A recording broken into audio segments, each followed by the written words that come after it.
Jacob Wilson woke up one morning to find his private road had been claimed by the HOA, without his consent, without legal authority, without a shred of shame.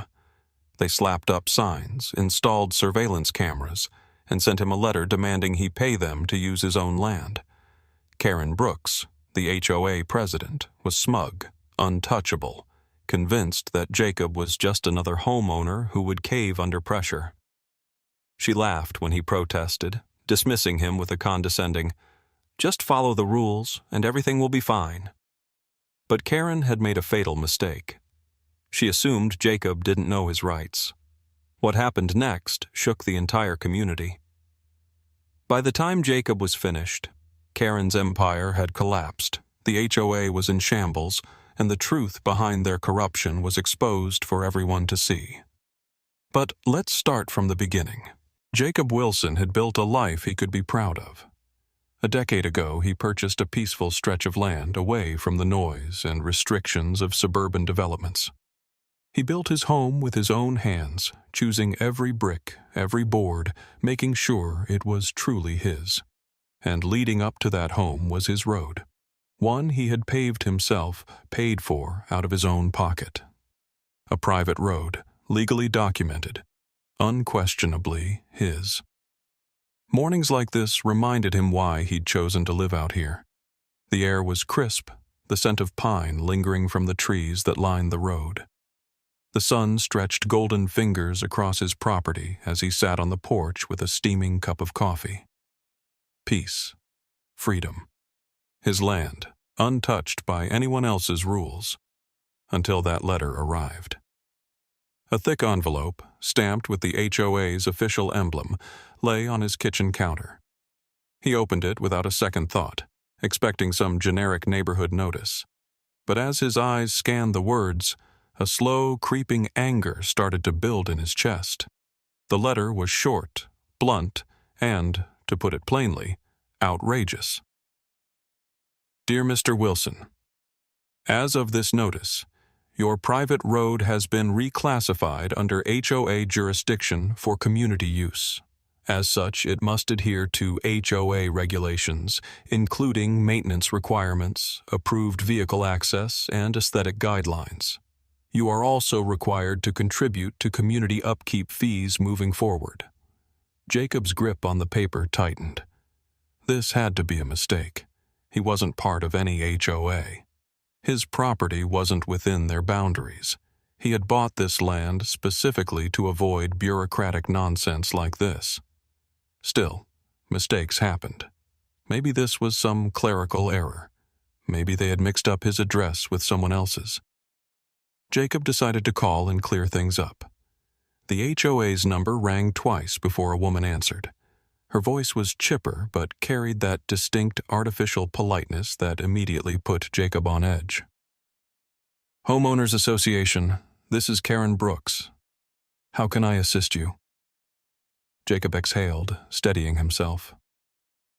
Hi, Karen. This is Jacob Wilson. I just got a letter from the HOA claiming that my private road is now under your jurisdiction. I think there's been a mistake. My land is not part of the HOA.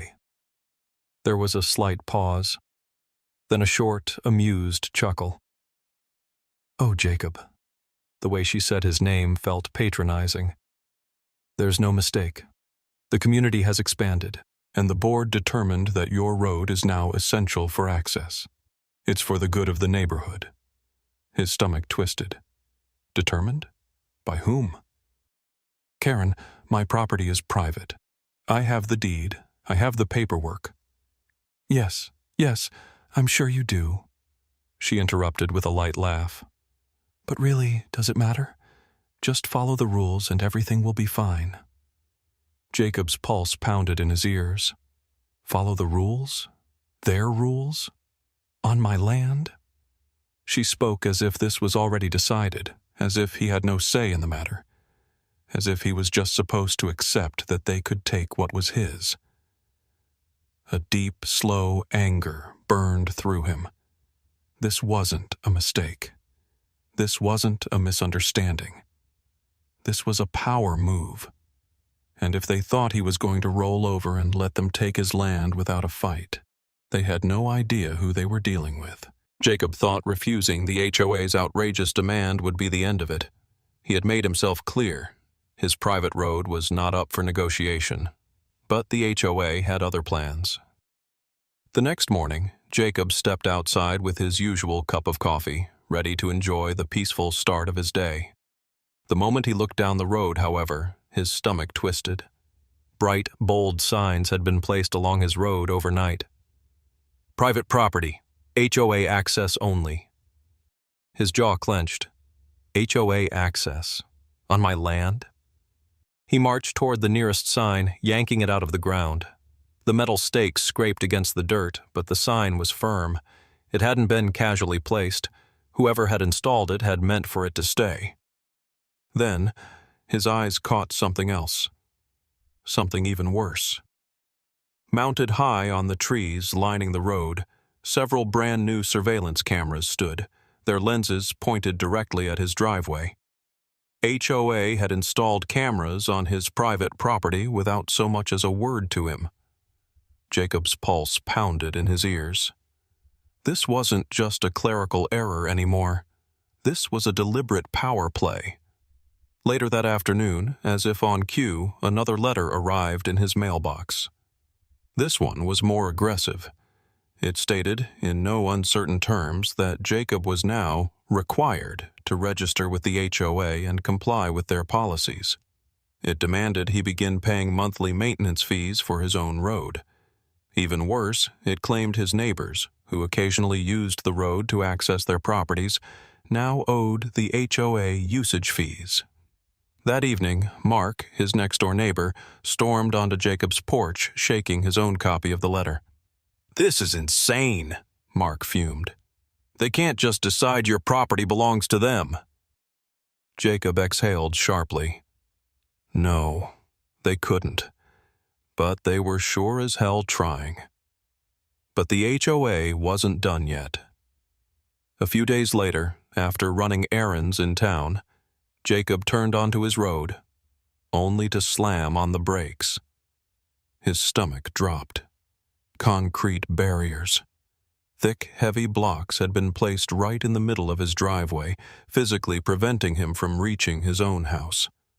He gripped the steering wheel, his knuckles turning white. This wasn't just harassment anymore. This was war. Jacob's hands tightened into fists. If the HOA thought they could bully him into submission, they had just made the biggest mistake of their lives. They wanted a fight? They just got one. Jacob was done playing nice.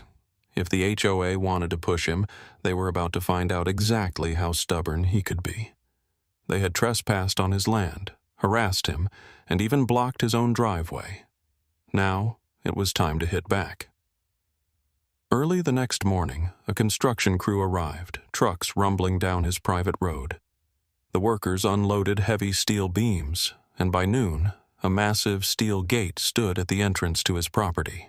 10 feet tall, reinforced and locked tight. No unauthorized access, no more HOA interference. Jacob stood back, arms crossed, watching as the final bolts were secured. A small, satisfied grin crossed his face. Now let's see them try to pull their little power move. And they didn't make him wait long. By midday, a commotion erupted near the entrance. He could hear the furious voices before he even saw them. Karen Brooks had arrived, backed by a handful of HOA board members. Karen's face was red with fury, her manicured nails gripping the metal bars of the gate as she rattled them like a caged animal. "This is illegal!" she shrieked. "You cannot block access to a community road!" Jacob strolled up slowly, letting her words hang in the air before answering, voice steady and smug. "Community road?" he said, raising an eyebrow. "That's funny, Karen, because last time I checked, this land belongs to me." He reached into his back pocket and pulled out a copy of his property deed. With a dramatic flick of his wrist, he held it up, letting Karen and her entire little posse get a good look. "You see, Karen, I actually own this road. It's legally mine. which means I get to decide who drives on it, and guess what? It's not you." Karen's mouth opened and closed like a fish gasping for air. The HOA board members behind her shifted uncomfortably, realizing that maybe, just maybe, they had underestimated him. But Karen wasn't one to back down. Not yet. With shaking hands, she pulled out her phone and furiously dialed. Jacob already knew what she was doing, calling the police. Oh, this was going to be fun.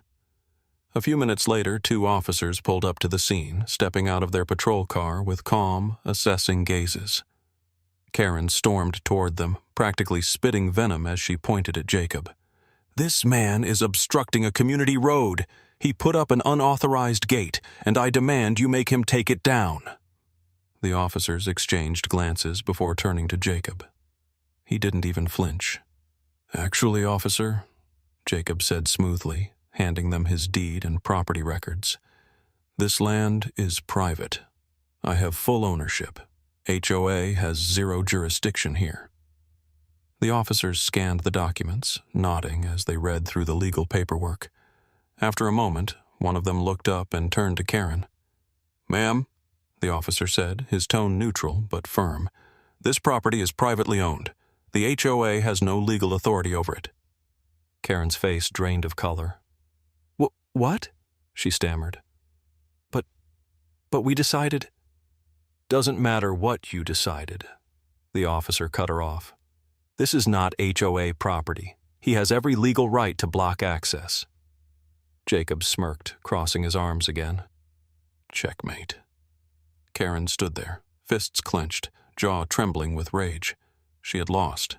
Badly. But Jacob wasn't done. While she was busy seething, he pulled out his phone and made a call of his own, to the city authorities. "Yes, I'd like to report an HOA attempting to illegally seize private property. I have documented proof of trespassing, unauthorized surveillance installations, and property damage." He locked eyes with Karen as he spoke. Her reign of terror was about to crumble. This wasn't just about winning the battle. He was going to win the war. The city wasted no time launching an investigation. With Jacob's airtight case, property records, legal documents, surveillance footage from HOA's own illegal cameras, they had all they needed to dig deep. And what they uncovered? It was far worse than anyone had imagined. Karen Brooks hadn't just lied about the road's ownership. She had forged documents, attempting to reclassify Jacob's private road as part of the HOA's jurisdiction. But that was only the beginning. City officials discovered that she had misused HOA funds to install unauthorized cameras, erect those infuriating HOA access-only signs, and even pay for the concrete barriers that had blocked Jacob's driveway. None of it had been voted on. None of it was legal. When news of the investigation spread, the HOA board scrambled to contain the outrage. But it was too late. Then came the emergency HOA meeting. It was standing room only in the community center, packed with furious homeowners who had put up with Karen's nonsense for years. The tension in the air was suffocating. Karen, looking paler than ever, stood at the front, nervously gripping the podium. But before she could speak, someone slammed a thick folder onto the table in front of her. Financial records. The entire room fell into stunned silence as the truth unfolded. Karen had been stealing from the HOA. Thousands of dollars in community fees had been siphoned for personal expenses. Lavish vacations, luxury spa days, expensive home renovations. She had spent their money on herself. The room erupted. "You stole from us? No wonder our dues kept going up. You lied to all of us." Karen tried to defend herself, stumbling over excuses, but no one was listening. The board turned against her. Homeowners who once trusted her were now demanding her resignation and the return of every stolen cent. With multiple lawsuits looming and a city audit underway, she had no choice.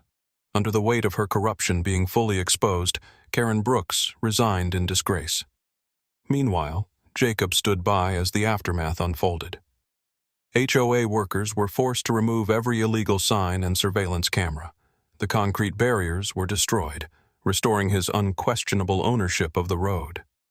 And as the sun set, Jacob took one last walk to his steel gate, locked it for the night, and placed a brand new sign right in the center.